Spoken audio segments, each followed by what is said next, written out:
মৈদামৰ পৰা আমি ওলাই আহিলোঁ। ওলাই আহি মৈদামৰে ওচৰত থকা পাৰ্ক এখনত পাৰ্ক ইয়াতো মৈদামে আছে, সৰু ডাঙৰ বহুতখিনি মৈদাম আছে। ইয়াৰ পাৰ্কৰ এইখন হ'ল মৈদামৰ গেট। ইয়াৰ ভিতৰত মৈদামবিলাক আছে। এইটো মৈদামৰ আগৰ ৰাস্তা, এইখন গেট। ইয়াত আমি সকলোৱে চাহ খালোঁ।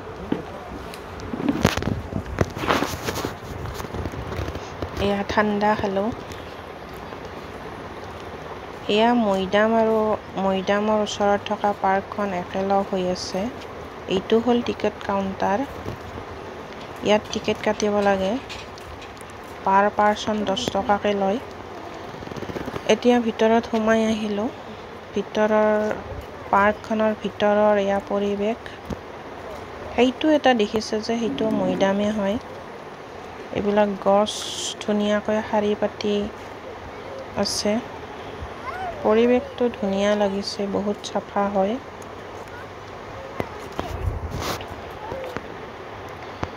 ইয়াত কিছুমান কথা লিখা আছে। অসমীয়াতো লিখা আছে, হিন্দীতো লিখা আছে আৰু ইংলিছতো লিখা আছে।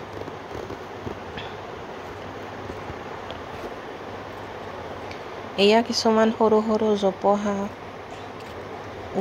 গছ আছে।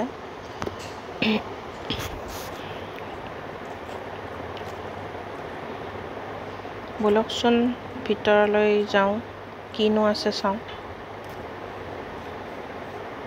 এইটোও এটা মৈদাম হয়। ইয়াত ষ্টেপ বনাই দিয়া হৈছে। ফটো উঠিবলৈ বহুত ভাল।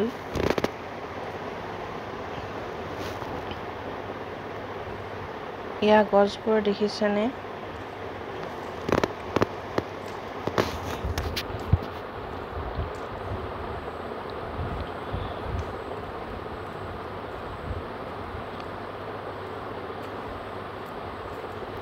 এইখন এখন নাও হয়। লোহাৰে বনোৱা নাও। এইখনো আহোম দিনৰে হয়। নাওখন বহুত দীঘল হয়, বহলো বহুতখিনি আছে। ইয়াক এনেদৰে থৈ দিয়া হৈছে। দেখিছেনে? নাওখন বহুত বছৰ পুৰণি হয়।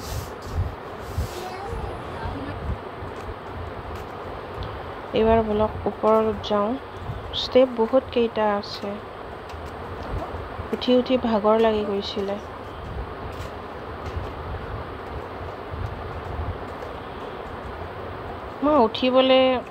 উঠিলে বহুত ভাগৰ লাগে, কিন্তু নামিলে ইমান ভাগৰ নালাগে। আপোনালোকৰো তেনেকুৱা হয় যদি জনাবচোন।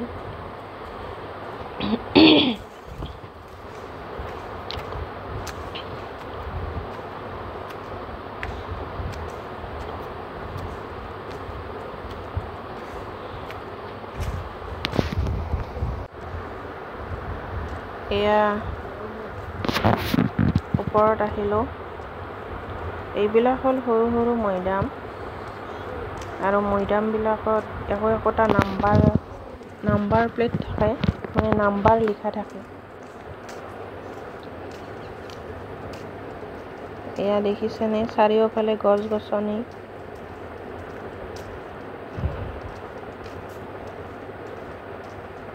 ৰাতি হ'লে এইবিলাক ঠাইত আহিবলৈ বহুত ভয় লাগিব।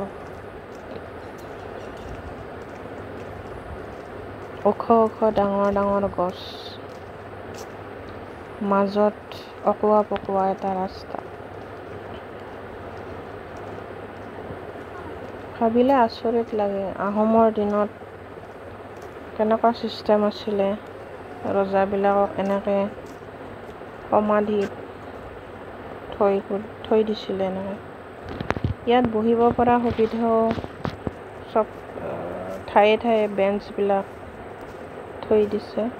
এইটো এটা সমাধি হয়। সমাধিৰ ভিতৰত এনেকুৱা মন্দিৰ নে কি বনাইছে, এইটো ময়ো ভালদৰে নাজানো।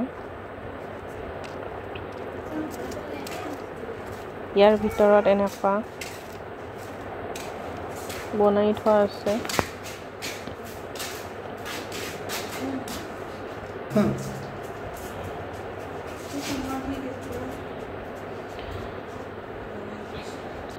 আগতে এইবিলাক কাঠেৰে সজোৱা বুলি লিখা আছিলে, কিন্তু এতিয়া এইবিলাক শিল ইটাৰে বনাই থৈছে।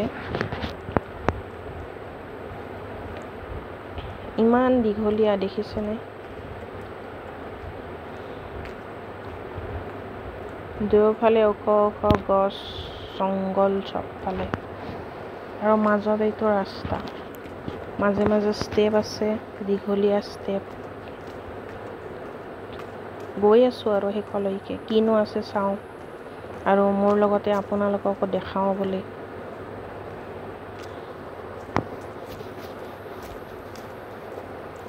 এইখন বাঁহৰ সাঁকো হয়,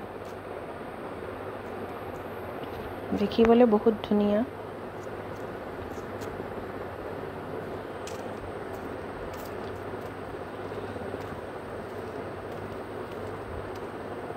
আকৌ ষ্টেপ পালোঁ। এই ষ্টেপ কেইখন পাৰ হৈ পেলাই আকৌ ডাঙৰ ডাঙৰ মৈদাম আছে। মৈদাম বহুতখিনিয়ে আছে, কিন্তু কিছুমান মৈদাম এতিয়াও মানে জংঘলেৰে আৱৰি আছে। এইটো চাওক, ওপৰৰ পৰা ভিউ দেখাইছোঁ।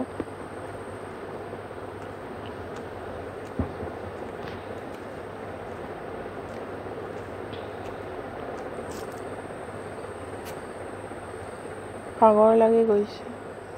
এইবিলাক মেপ এনেকৈ আঁকি থোৱা আছে, কোনটো মৈদামৰ কিমান নাম্বাৰ, এইবিলাক দেখিছেনে? ইমান ওখ ওখ মৈদাম।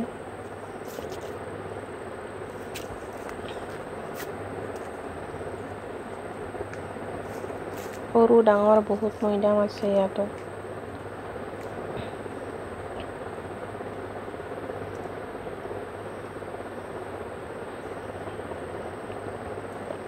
সৌখন পাহাৰ দেখিছোঁ যে, সৌখন হ'ল নগালেণ্ড পাহাৰ। পাহাৰখনৰ সেইফালে নগালেণ্ড পৰে। এয়া দেখিছেনে, সমাধিবিলাক ইমান ধুনীয়াকৈ চাফ চিকুণ কৰি ৰখা হৈছে। এই জংঘলবিলাক দেখিছোঁ যে, তাতো মৈদাম আছে।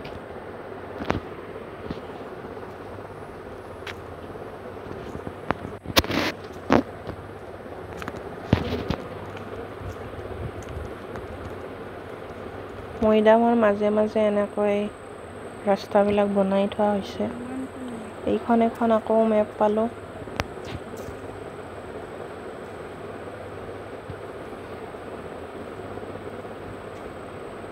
নিৰিবিলি, কোনো নাই।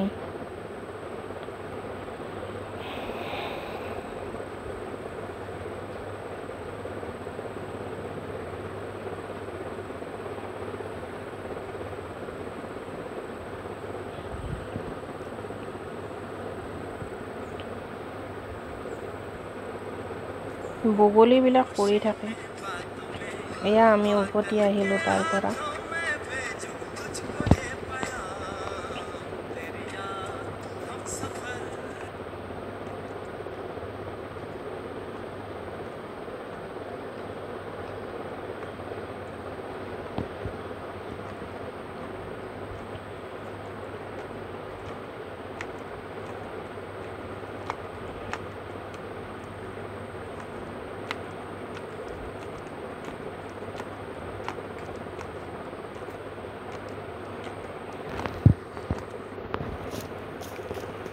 এইটো এটা জিৰণি কোঠা বনাই থোৱা আছে। এইবিলাক বেঞ্চ পাৰি থোৱা আছে।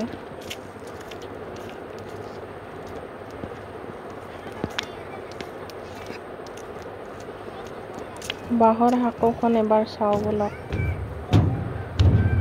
বাঁহৰ সাঁকোখন চালোঁ আৰু তাত দুটামান ৰীলো বনালোঁ, ফটো উঠিলোঁ।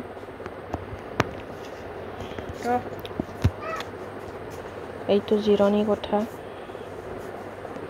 ইয়াত বহিব পাৰে আপোনালোকে আহিলে। ইয়াত টয়লেটৰ ব্যৱস্থাও আছে। ইয়াতো এবাৰ উঠি চাওক। ইয়াত টয়লেট, কোনোবাই আহিলে ইয়াত সুবিধা আছে।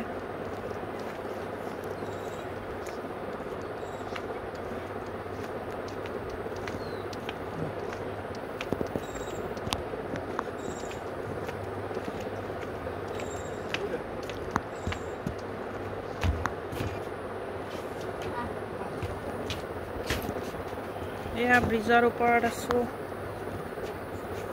বাঁহৰ ব্ৰিজ। ইয়াত ডিচেম্বৰ জানুৱাৰী মাহত মানুহৰ ভিৰটো বেছিকৈ দেখা যায়।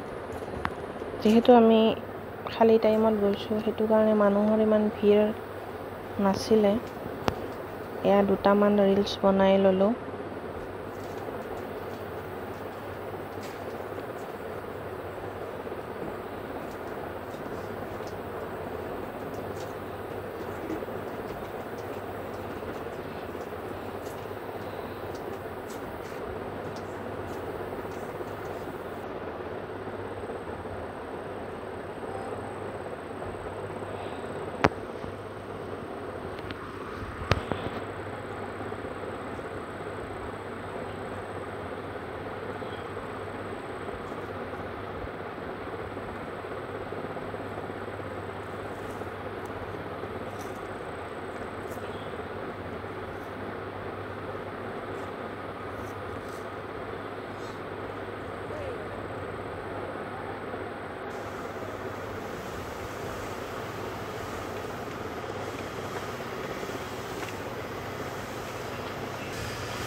দেখিছেনে ইমান দীঘলীয়া আৰু বহল, ইমানখিনি ঠাই আগুৰি আছে।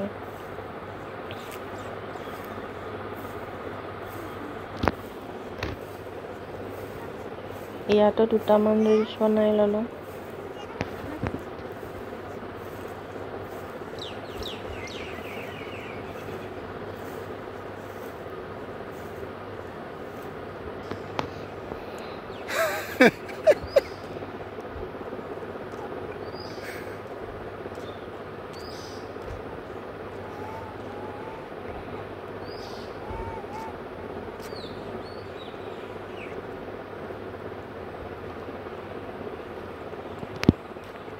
এতিয়া ঘৰলৈ যাম বুলি ওলাই আহিলোঁ।